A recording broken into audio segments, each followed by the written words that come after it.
Olá, sou Karen, sou estudante de medicina do quarto ano. O trabalho hoje é sobre doença do refluxo gastroesofágico. Fizemos o trabalho juntamente com mais dois acadêmicos, que seria o Renan e a Caroline, e foi orientado pela professora Rosilene. Então, a doença do refluxo é uma doença de garganta mais comum encontrada na prática médica. Cerca de 12% da população é acometida por essa doença. Ela é causada por alterações no conteúdo do estômago e ela pode ter causas anatômicas ou funcionais. E ela pode ser dividida em primária como secundária. A principal classificação é caracterizada por sintoma, que aparecem antes dos problemas, como esofagia de refluxo, estenose esofágica, esôfago de Barrett, apneia, desnutrição, entre outros. Na doença do refluxo secundária, ela é devido já a alguma doença existente ou alteração no sistema digestivo, além daqueles fatores que são fisiopatológicos, que pode acontecer por um trauma, um pânico, ou seja, por fatores emocionais. As principais queixas são pirose, regurgitação, tosse, distúrbios do sono, broncoespasmo, laringite, otite e complicações. Então, ela depende do local do retorno desse conteúdo. E o objetivo desse trabalho foi descrever as principais características e fatores causadores do refluxo gastroesofágico e suas complicações e diagnóstico. Então, a doença do refluxo é uma doença esofágica, né? Ela é a mais comum na prática médica. No Brasil, ela estima-se que 12% da população seja acometido por essa doença, especialmente na Europa Ocidental e América do Norte. Além disso, existem dois tipos de fatores de risco que devem ser considerados, né? Tanto os biológicos como os psicológicos. Os biológicos seriam as doenças crônicas, fatores genéticos, e os psicológicos seriam baixa renda, estimulação física e verbal, abuso físico. E a fisiopatologia dessa doença do refluxo, ela tem vários fatores causais.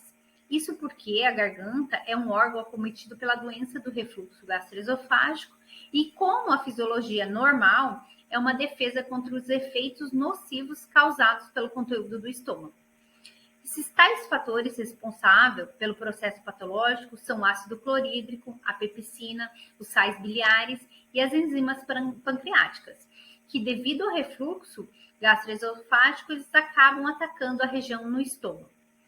No entanto, essa interação de secreção ocorra, é necessário diminuir a barreira anti-refluxo e diminuir a depuração do esôfago.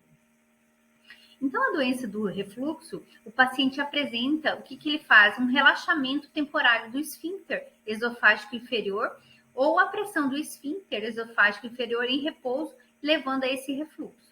Os sintomas, né, os sinais e sintomas, eles aparecem quando o epitélio disfuncional encontra o ácido, que é refluído, ácido gástrico e pepsina. E o suco ácido refluído, ele eventualmente estimula as células epiteliais do esôfago a liberar as quimiocinas, que aproximam as células inflamatórias do esôfago, danificando assim aquela mucosa do esôfago. Então, como que a gente faz para diagnosticar? É necessário a gente eliminar as outras condições, como a esofagite, eosinofilia, o megaesôfago, e que podem ser erroneamente diagnosticadas como refluxo, né? Como a doença do refluxo gastroesofágico. Então, a gente deve analisar criteriosamente a queixa do paciente e os resultados de exame, né? Deve solicitar endoscopia digestiva alta, pegametria, e o padrão ouro para o diagnóstico de refluxo é a pegametria.